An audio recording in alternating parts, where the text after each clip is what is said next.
बहू भी तो हमारी बेटी ही है। अर्चना एक मामूली सी लड़की थी। उसके भी कुछ सपने थे। अपनी शादी को लेकर वो एक हंसता खेलता हुआ परिवार चाहती थी। उसके पापा लड़का देखना शुरू करते हैं। बहुत जल्दी ही उसकी शादी हो जाती है। अपने मन में कुछ अरमान और नए सपने लिए अर्चना अपने ससुराल चली जाती है। अपने व्यवहार से वो सबका दिल जीतने की कोशिश करती है और वो सबका दिल जीत भी लेती है। अर्चना के ससुराल वाले बहुत अच्छे होते हैं।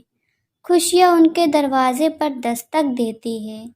कुछ समय बाद अर्चना की ज़िंदगी में बहुत बड़ी खुशी आती है। उसे पता लगता है कि वो माँ बनने वाली है। उसकी प्रेगनेंसी के दौरान उसकी सासू माँ उसका पूरा ध्यान रखती है। 9 महीने बाद उसे प्रसव पीड़ा शुरू होती है। तब उसका पति और सास ससुर उसे हॉस्पिटल लेकर जाते हैं। वहाँ अर्चना बहुत प्यारी सी बेटी को जन्म देती है। नॉर्मल डिलीवरी होने के कारण उसी दिन हॉस्पिटल से छुट्टी मिल गई। पहला बच्चा था। घर में सभी बहुत खुश थे। सासू जी बहू के आराम के लिए हॉल के पास वाले कमरे में बिस्तर लगा रही थी। बहू शाम को घर आई। बच्चे को देखने और अर्चना की खबर पूछने रिश्तेदार व पड़ोसी आने लगे।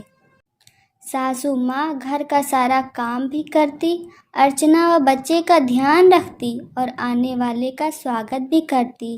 कहते हैं सभी एक जैसे नहीं होते। सभी अपनी अपनी सलाह अर्चना की सास को देकर जाते।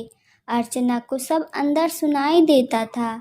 उसी समय एक पड़ोसी की पत्नी आई और कहने लगी, देखो वैसे तो हम डिलीवरी में पूरा मेवा, गोंद, घी, काजू, बादाम, पिस्ता सब डालकर लड्डू बनाते हैं, पर अपनी लड़कियों के लिए अब बहू है और लड़की पैदा हुई है तो थोड़ा कम भी चल जाएगा।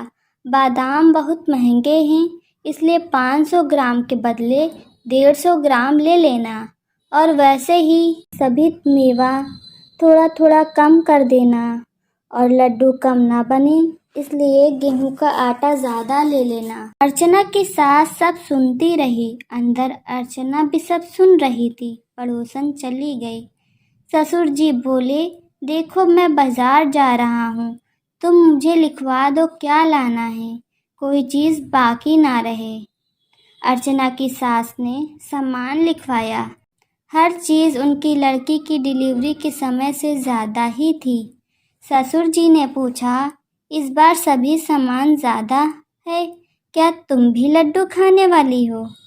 तब अर्चना की सास बोली, सुनो, जब बेटी की डिलीवरी आई थी तब हमारी परिस्थिति अच्छी नहीं थी और आवक भी कम थी। तब आप अकेले कमाते थे, अब बेटा भी कमाता है। इसलिए मैं चाहती हूँ कि बहू के समय मैं वो सब चीज़ें बनाऊँ जो बेटी के समय नहीं कर पाई। क्या बहू हमारी बेटी नहीं है? और सबसे बड़ी बात यह कि बच्चा होते समय तकलीफ़ तो दोनों को एक सी ही होती है, इसलिए मैंने बादाम ज़्यादा लिखे हैं। लड्डू में तो डालूंगी ही, पर बाद में हलवा बनाकर खिलाऊंगी, जिससे बहू की कमज़ोरी नहीं हो और बहू पोती हमेशा स्वस्थ रहें। अर्चना अंदर सब कुछ सुन रही थी और सोच रही थी, मैं कितनी खुशकिस्मत हूँ। और थोड़ी देर बाद जब सासू माँ रूम में आई तो अर्चना बोली, क्या मैं आपको मम्मी जी की जगह मम्मी कहूँ?